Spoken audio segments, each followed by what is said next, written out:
किसी के दबाव में आकर या सिर्फ किसी का दिल रखने के लिए हाँ करने की जरूरत नहीं है। लेकिन बेटी, ये सवाल बहुत महत्वपूर्ण है और आखिरी फैसला बहुत सोच समझ कर लेना पड़ेगा। मैं जानता हूं कि बहुत से लोगों की खुशियां और भावनाएं इस फैसले से जुड़ी हुई हैं, लेकिन बेटे, इन द लास्ट एनालिसिस ये तुम्हारा व्यक्तिगत फैसला है, क्योंकि इसका सीधा ताल्लुक तुम्हारे और वंदना के भविष्य से है। और दादू, क्या पापा इस बात को समझेंगे? सवाल यह नहीं कि वो समझेंगे या नहीं समझेंगे, सवाल यह है कि तू सिर्फ अभी फिलहाल सगाई नहीं करना चाहता या फिर कभी नहीं करना चाहता। दादू, मैं इस रिश्ते को एक्सेप्ट नहीं कर पा रहा। क्यों, यह मैं नहीं जानता, और आगे भी कर पाऊंगा या नहीं मैं नहीं जानता। और ऐसे असमंजस के हालात में मैं कोई फैसला नहीं करना चाहता। बट बिलीव मी दादू, मेरा मकसद किसी को तकलीफ पहुंचाना या नीचा दिखाना नहीं है। बस मैं सगाई नहीं करूंगा। सॉरी दादू, पर मैं सगाई नहीं करूंगा।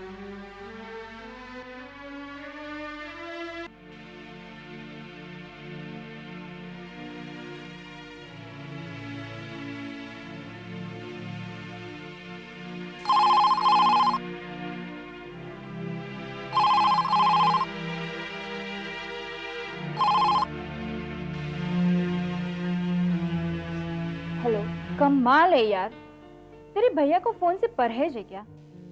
मैं हर बार सोचती हूँ कि पंकज फोन उठाएगा और तू बीच में ऑपरेटर की तरह फोन उठा लेती है।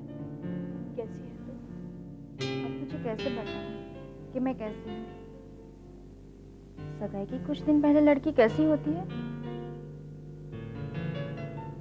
कितनी खुश होती है, उसके दिल में कितनी उमंगें होती है। लेकिन ये सब तू अभी नहीं समझेगी, ये तू तब समझेगी जब तेरी बारी आएगी। मैं बहुत बहुत बहुत खुश हूँ। रश्मि, क्या बात है? तू बहुत चुप चुप लग रही है। तेरा मूड ठीक नहीं है क्या? नहीं, ऐसी कोई बात नहीं। नहीं, कुछ तो बात जरूर है। तू बहुत डल साउंड कर रही है। तेरी आवाज भी एकदम बुझी बुझी सी लग रही है। ए, बता ना क्या बात है? नहीं, कुछ नहीं, थोड़ी थक गई थी, बिट टायर्ड, दैट्स ऑल। ओहो, तो मेरी नाजुक गुड़िया सगाई की तैयारी से थक गई है। अरे अभी से ये हाल है तो शादी के टाइम पे क्या होगा?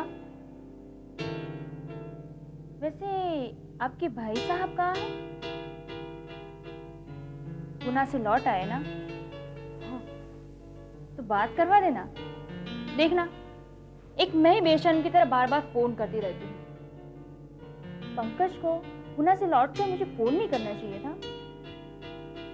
खैर जाने दे, अब तो मुझे आदत पड़ गई है। वंदना, भैया पुणे से लौट कर आए तो बहुत थके हुए थे, इसलिए जल्दी सो गए। मैं अभी उठाना नहीं चाहती। मैं उनसे कह दूंगी, वो कल तुझे खुद फोन करेंगे। ठीक है भाई, अब तेरी मर्जी के बगैर थोड़ी ना मैं पंकज से बात कर सकती हूँ। आखिर ननद है तू मेरी, और ननद तो शादी के बाद पहली बार घर में घुसते वक्त भी अपने भाई भाभी का रास्ता रोकती है और नेक मिलने पर ही उसे घर में जाने देती है। अब तो नया जमाना है, लगता है पंकज से फोन पर बात करने के लिए भी मुझे रिश्वत देनी पड़ेगी तुझे। नहीं, ऐसी कोई बात नहीं। मैं तो मजाक कर रही थी यार। चल अब सोने दे पंकज को, और तू भी सो जा, बहुत थकी सी लग रही है। Okay, bye.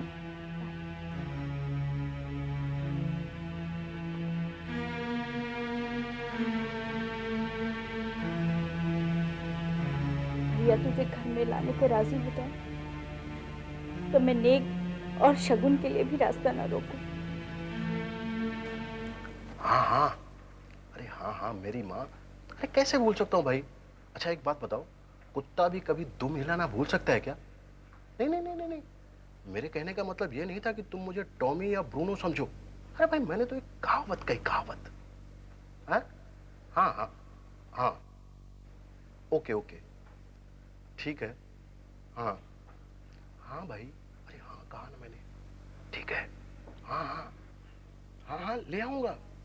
अरे मेरी माँ, अभी तो ऑफिस में पहुंचा हूं, 10 मिनट नहीं हुए ऑफिस में पहुंचे हुए और तुमने फोन खुद कटा दिया। क्या लिखूं? अच्छा 1 मिनट होल्ड करो, लिखता हूं। अरे पेन ढूंढ रहा हूं भाई, 1 मिनट। कहाँ गया पेन? हाँ हाँ बोलो। 2.5 किलो आलू, हाँ 1 किलो टमाटर, 1 किलो बैंगन, 1 किलो भिंडी, 1 किलो राजमा, 2 किलो चना दाल, 2 किलो राइस। क्या? बासमती राइस? क्यों? अब नहीं नहीं, हाँ, okay okay okay okay okay, 2 kilo basmati rice. हाँ लिख लिया। क्या? 7:15 बजे पहुंच जाऊंगा भाई। ओके रखूं? Okay bye. वो मुझे पंडित मिल जाए जिसने मेरी कुंडली मिलाकर इस औरत से शादी करवाई, मैं तो उसे कच्चा जमा जाऊं। भाई साहब मेरा पेन मिलेगा?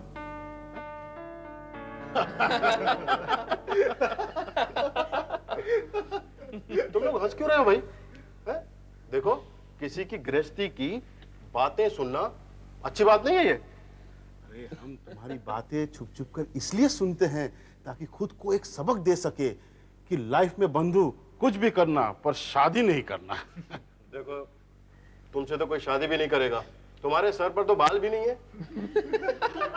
शंकर, तुम्हारी बीवी तुमसे इतनी सब्जियां और इतना राशन मंगवाती है, लगता है उन्हें खाना पकाने का बहुत शौक है और बहुत अच्छा खाना भी बनाती होंगी, क्यों?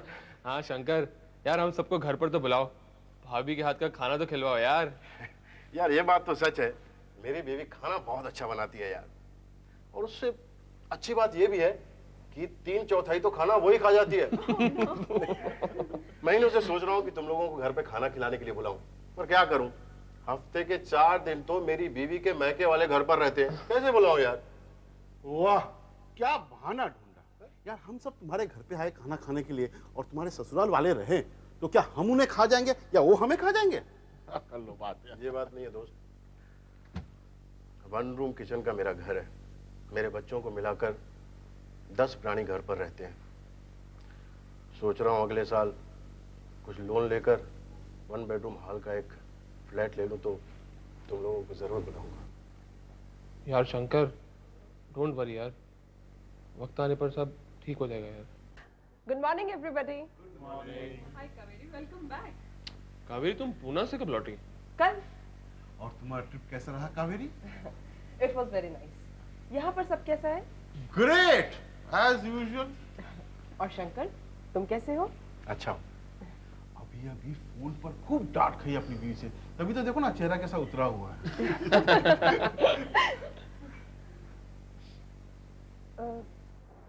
पंकज नहीं आया? अरे पंकज तो तुम्हारे साथ में ही पुणे गया था, हमसे क्या पूछ रही हो? मेरा मतलब अभी तक ऑफिस नहीं आया। एनीवे, मुझे आरडी को रिपोर्ट करना है, मैं चलती हूँ। तुम लोग भी जाओ यार, अपना काम धंधा करो और चेंज। हाँ Let's और go. चेंज।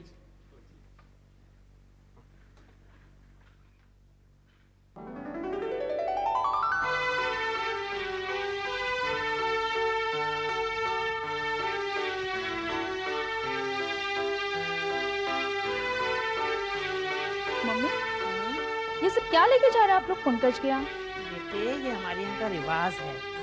हमारे यहाँ संबंध तय होने के बाद सगाई के पहले लड़की वाले लड़के वाले के यहाँ शगुन की मिठाइयाँ और मेवे लेके जाते हैं। मम्मी लगता है हमारे यहाँ शादी पूरे होने तक तो 100-150 किलो मिठाइयों का आदान प्रदान तो हो ही जाता होगा। कभी ये शगुन तो कभी वो शगुन, शादी 1 और शगुन 1000। चुप, ऐसे नहीं बोलते बेटे, इन शगुनों का भी अपना बहुत बड़ा महत्व है। आह, क्या बात है बेटी, आज या तो सूरज उल्टी दिशा से उगा है या फिर उगना ही भूल गया। क्यों, ऐसा क्या हुआ है डैडी? बेटी तेरी मम्मी ने आज रिकॉर्ड कायम कर दिया, मुझसे पहले तैयार हो गई। ओह देखिए, आप मुझे बस बदनाम करने पर तुले रहते हैं। मैं हमेशा तैयार जल्दी होती हूँ। अब खड़े क्या? चलिए ना, देर हो रही है। चलिए, सगाई का पूरा सामान रख लिया? हाँ बाबा, रख लिया। बाय। Bye daddy. बेटे, तुम घर पर ही रहना। बस गए और आए। मम्मा मैं घर पर ही हूँ, मैं कहीं नहीं जाने वाली। ओके बेटे, चलिए।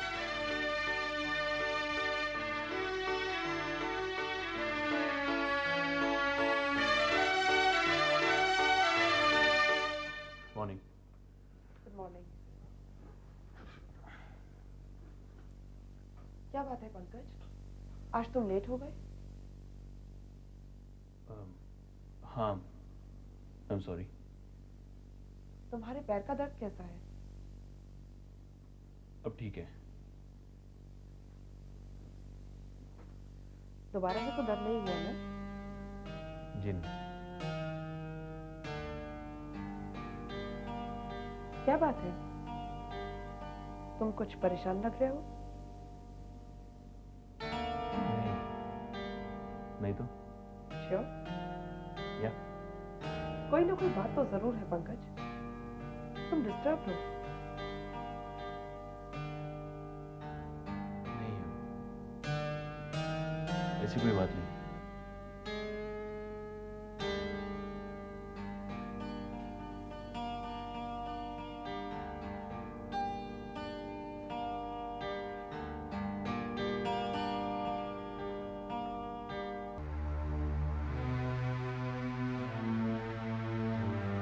आखिर वही हुआ जिसका मुझे डर था।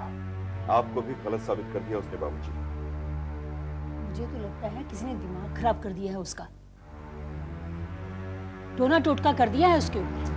जाहिलों जैसी बात कर रही हो तुम पंडिताइन। तो आप क्या समझते हैं, वो ये सब अपनी मर्जी से अपने दिमाग से कर रहे हैं? मैं नहीं मानती इस बात को। वो जरूर ये सब किसी के कहने पर। देखो, वो इतना बच्चा या बेवकूफ नहीं है।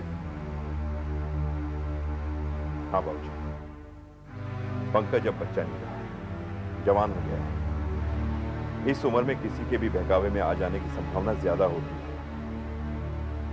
मुझे तो लगता है कि पंकज किसी लड़की के चक्कर में आ गया है, जिसके लिए वो ये सब। ना सोचे समझे कुछ भी मत कहिए। सोचने समझने को बचा क्या है? क्या जवाब देंगे हम भास्कर को?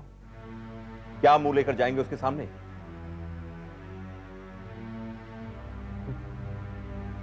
बार शर्मिंदा हूं, कितनी बार चुके हैं भास्कर के सामने। ऐसी औरत पर इससे तो अच्छा होता कि भगवान मुझे बेटा देता ही नहीं। क्या कह रहा है तू? सब्र कर बेटा। क्या सब्र करूं बाबूजी? इतनी नफरत करता है वो मुझसे। अरे मुझे 100 जूते मार दे, लेकिन इस तरह मुझे तिल तिल करके खत्म तो ना करे। मेरी समझ में ये नहीं आता, उसकी हर हरकत, उसके हर फैसले का तू ये मतलब क्यों निकालता है कि वो तुझे।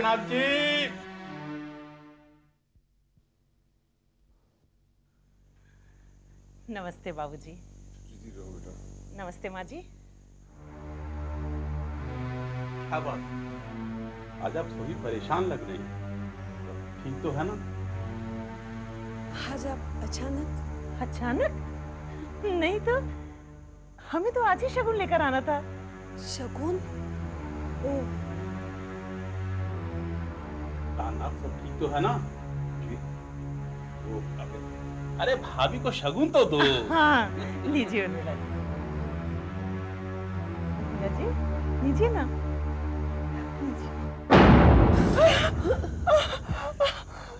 भगवान, ये तो बहुत बड़ा अपशगुन हो गया।